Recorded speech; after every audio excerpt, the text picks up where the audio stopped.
Hope TV Newswatch.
You're right on time for Hope TV Newswatch on this 18th day of August 2025. A very good evening to you, wherever you're watching us from, and welcome to the broadcast.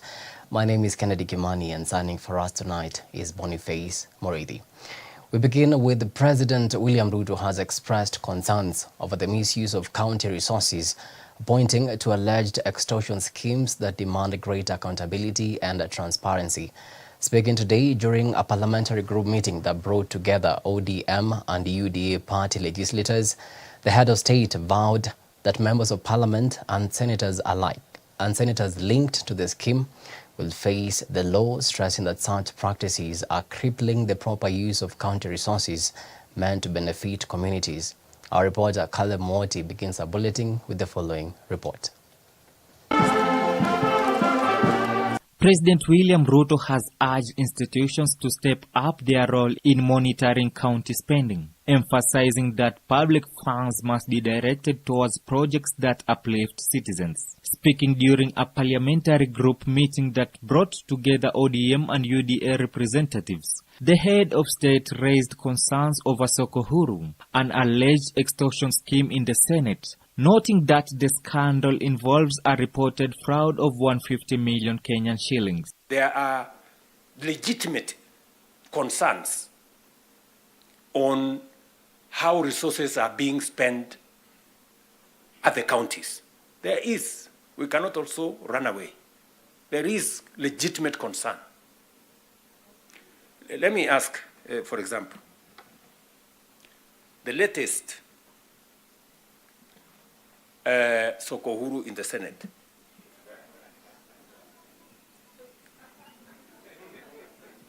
Because you have to accept, by virtue of the position I hold today, I am a consumer of raw intelligence.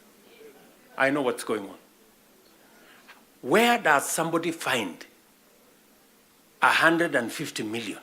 President William Ruto further emphasized that devolution is meant to serve the people and not the governors. He underscored the need to ensure that development reaches the grassroots, directly improving the lives of the common mwananchi, rather than being diverted to benefit a few in leadership. Devolution is about the people. It is not about the governor. And we can deal with the governor without disrupting devolution, if there is need to. But what is sacrosanct, what is constitutional, is that we must get local people, development, to be at a local level as much as is practically possible. At the same time, Deputy President Kithure Kindiki highlighted the importance of the bipartisan effort, describing it as a key strategy for addressing national issues. Bipartisan efforts to heavy lift the serious national issues, you've seen them in the 10-point agenda. The fight against corruption, the fight against ethnic bias, the fight against all these vices. Without bipartisan efforts, no single side can be able to ever lift these national issues. ODM party leader Raila Odinga has urged continued collaboration between ODM and UDA parties, stressing that collaboration is a vital way of addressing differences and uniting the country. In 2024, that last year, you understood that the dark clouds that were gathering over Kenya could have been exciting, but they could also mark the end of Kenya. We decided that it is better to have an imperfect country that is struggling to mend its ways than to have a collapsed one.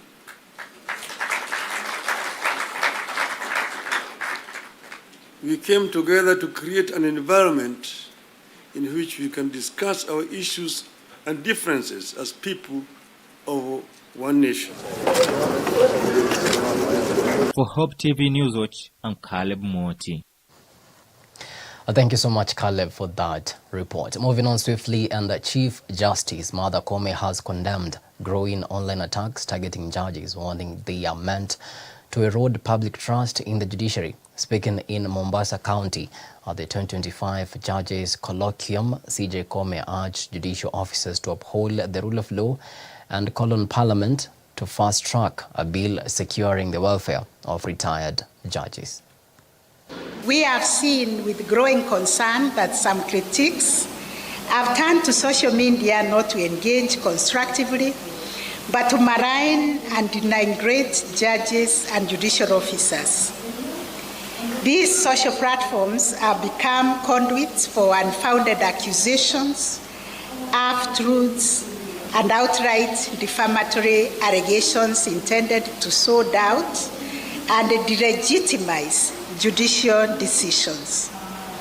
Such attacks are not only directed at individual judges, but are calculated to corrode public confidence in our entire system of justice. Now, the government has launched a nationwide crackdown on second-generation alcohol, with Interior Cabinet Secretary Kipchumba Murkomen unveiling a 100-day rapid results initiative in Kiambu County. CS Murkomen has warned rogue traders that illicit alcohol remains a national security threat and ordered security teams to work with communities in ending the vice. We are putting on notice all the business people who are misusing their licenses that we are going to close their businesses. We are going to withdraw particularly the licenses for manufacturers who are using the manufacturing licenses to have other satellite businesses, manufacturing centers, especially in slums, in places like Kikuyu or Kiambu here and Thika. We are going to withdraw your licenses if you are going to misuse it. One of the driving factors is conflict of interest. Most of the people who are expected to license and enforce are actually the business people. So we have some of our first senior government officials, both from the county government, national government, particularly people who come from this area who are in that business. We also have police officers, administrative officers who are also involving themselves in this business. Prime Cabinet Secretary Musalia Mudavadi has assured Kenyans of the government's continued support in expanding healthcare, particularly in rural areas. He spoke in Vihiga County, where he commissioned a new digital X-ray machine at Itando Mission Hospital, donated by the Kenya Pipeline Company Foundation. The facility is expected to ease patient access to diagnostic services and boost the push towards universal health coverage. Kwa hivyo msaada ambao tumeleta hapa imetoka kwa serikali, na sisi tulienda kuomba wao pia pesa. Mheshimiwa Mudavadi na Rais Ruto ndio wanatupea pesa hizo, na Kenya Pipeline Company inatengeneza pesa nyingi. Mnasikia hata mwaka jana tulipeana bilioni 10 kwa treasury kama faida ambayo kampuni ya serikali imetengeneza. So for the foundation, Kenya Pipeline Foundation allocates 150 million for projects of empowering communities, such as this one, in line with the bottom-up economic empowerment. In line with the SDGs, we support the education program, which is at SDG number 4. We support the health program, SDG number 3, access to good health and well-being. Na hii hospitali inasaidia watu. Na sisi tunashukuru Kenya Pipeline Company na Foundation. Kwa sababu tena nilienda vile director amesema, tukazungumza na Sang, mkurugenzi mkuu Joe Sang, tukazungumza akasema tutasaidiana kusaidia hospitali. And I want to thank them because they have given us a digital X-ray machine hapa. Because we are looking at the bigger picture ya kusaidia watu wengi. Tafadhali, kubenende heshima. We must thank them for what they have done. Now, still matters held, and the county government of Machakos says it is willing to negotiate with nurses to end the ongoing strike. Machakos County Deputy Governor Francis Mwangangi, who indicated willingness to engage in talks, has also called on the nurses union to abandon their hard stance for talks.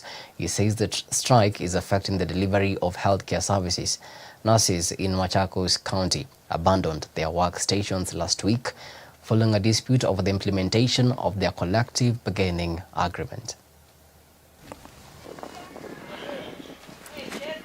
Watu wake na kondoo wa malisho. Sikieni Bwana kwa furaha, njooni mbele zake. Since we came to power, this maneno ya strikes haijakuwa, lakini tunaona saa hii imeanza.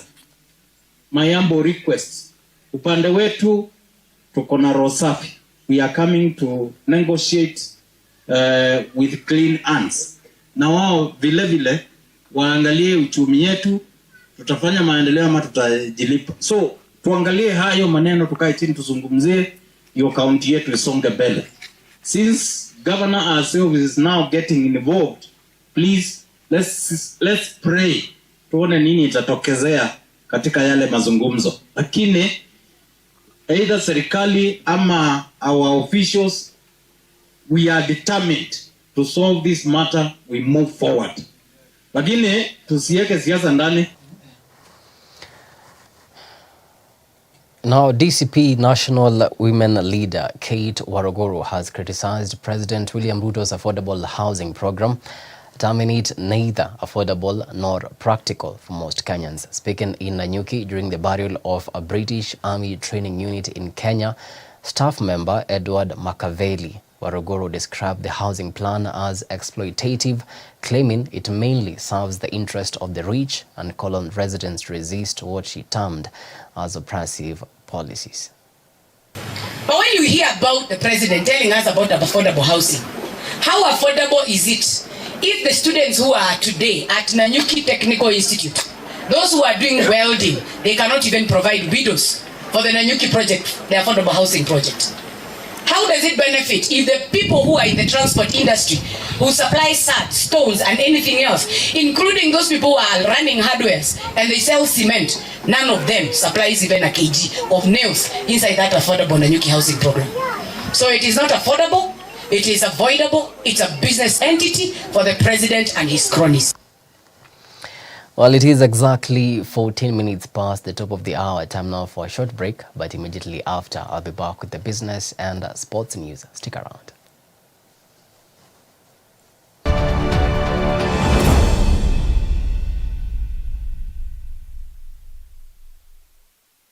I will build my church, and the gates of hell shall not prevail against. This September, Uhuru Park will thunder with revival. This place that gave birth to a revival to a continent will once again give birth to a revival to a generation. 5 days of worship, word and breakthrough. Experience word that awakens destiny and presence that transforms lives. Join a nationwide awakening like no other.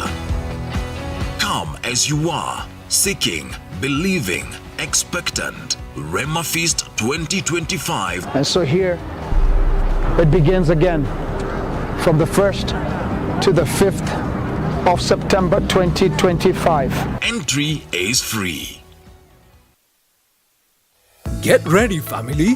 From the 26th to the 30th of August 2025, something powerful is happening at Seaton Valley Road. It's the Family Discipleship Conference 2025. And everyone's invited. Parents, teens, youth, and even golden ages. This one's for you. Our theme this year is Unmasked, inspired by Galatians 5:25, a bold invitation to walk in step with the Spirit as a family and a generation. Daily from 8:30 a.m. to 7:30 p.m. Come experience deep teaching, vibrant worship, and real conversations that will transform your family life and your walk with God. And we've got a powerhouse speaker lineup just for you. Bishop Callisto Odede, Dr. Shodanke Johnson, Reverend Dr. Emily Obwaka, Bishop Dr. Gibson Anduvate, Ernest Wamboye, Reverend Grace Bukachi, and Reverend Tom Otieno. Whether you're a parent navigating modern challenges, a teen finding your identity, or a youth hungry for truth, this one is for you. Workshops, worship, fun activities, and powerful moments. It's all here. Registration is now open. Secure your spot today by clicking the link below. That is ftc.seaton.org. Registration and the conference is free. Mark your calendar. Bring your crew and let's grow together, unmasked and in step with the Spirit. Seaton Family Discipleship Conference 2025, where generations gather, grow, and go. There's a world out there searching for hope, and you can help bring it home. By becoming a friend of Hope, you're helping us share the love of Jesus through Hope FM and Hope TV. With a donation of any amount, join hands with us to bring hope and point souls to the transforming power of Jesus Christ. Become a friend of Hope today by making your donation through the M-Pesa paybill number 933933, account FOH. For more information on how to become a friend of Hope, call 0116-212-723 or email customerexperience@hopefm.org or visit www.hopemediakenya.org. Friends of Hope, keeping hope alive.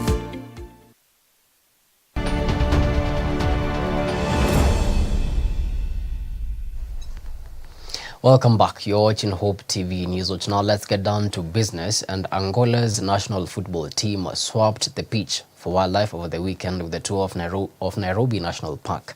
The visit, organized by the Kenya Tourism Board, is part of efforts to use sports to boost Kenya's global tourism profile. Players and officials praised the experience with KTB, underscoring sports tourism as a fast-growing avenue to market magical Kenya.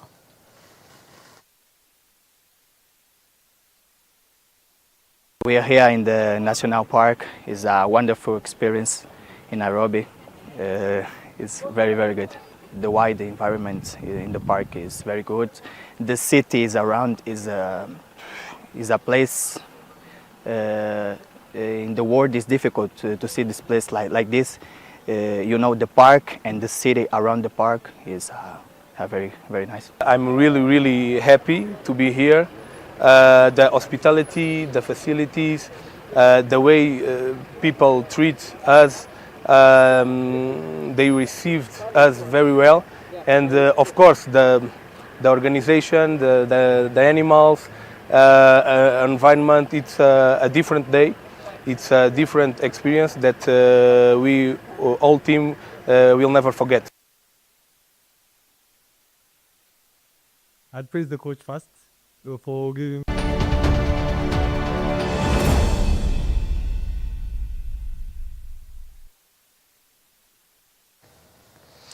And to some sporting action now, Harambee Stars have advanced to the quarter-finals of the CHAN tournament for the first time in history, which also marks Kenya's maiden appearance in the competition.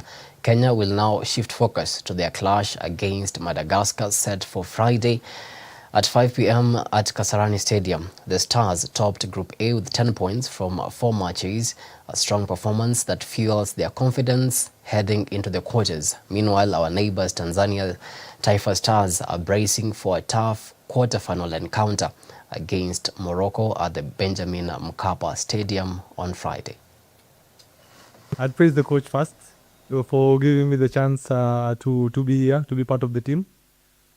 It was a difficult season for me, I'd say, but then it was a learning process for me because throughout the injury, I think my mentality was to come back and play the CHAN, and I thank God for this time.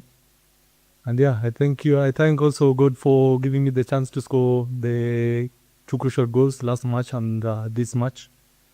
And hopefully we see for the next matches how it will be. I think it was very important for us, to finish off the hard work that we've put in. The players on the training pitch, they really put in the effort, they work hard. And I think in the group, we weren't meant to be where we are at the moment. So yeah, that's all down to the players. So I said to them, today is just a game about continuing the good work that you've done. You've beaten and picked up points against the strongest teams in the group. And today, don't take nothing for granted. And Zambia will be a tough opponent. They play really good football. They move around the pitch.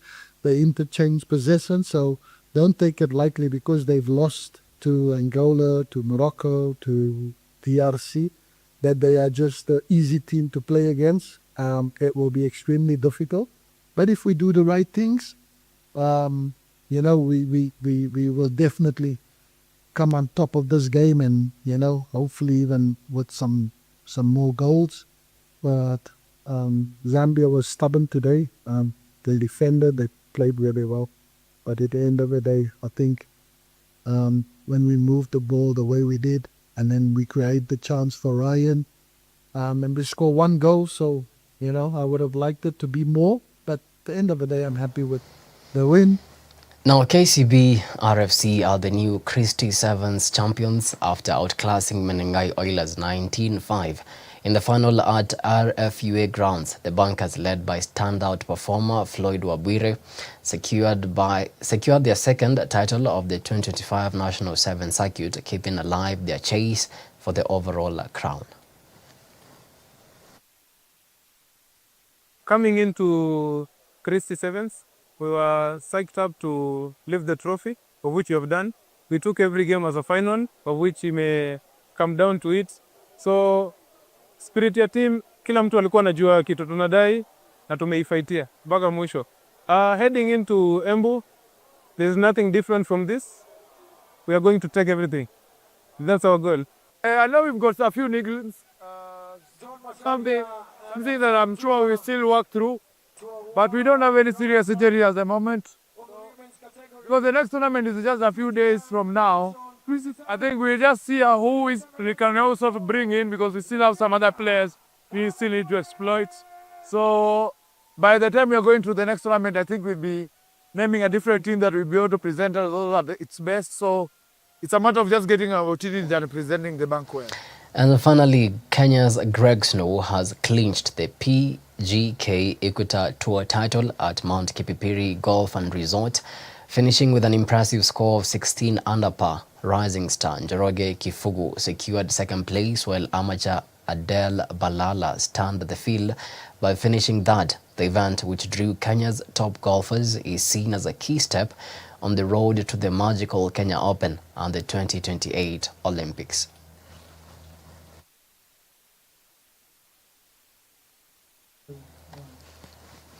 Well, with that, we come to the end of our news tonight. Many thanks to you for making time to watch Hope TV Newswatch. We really do appreciate the value of your time.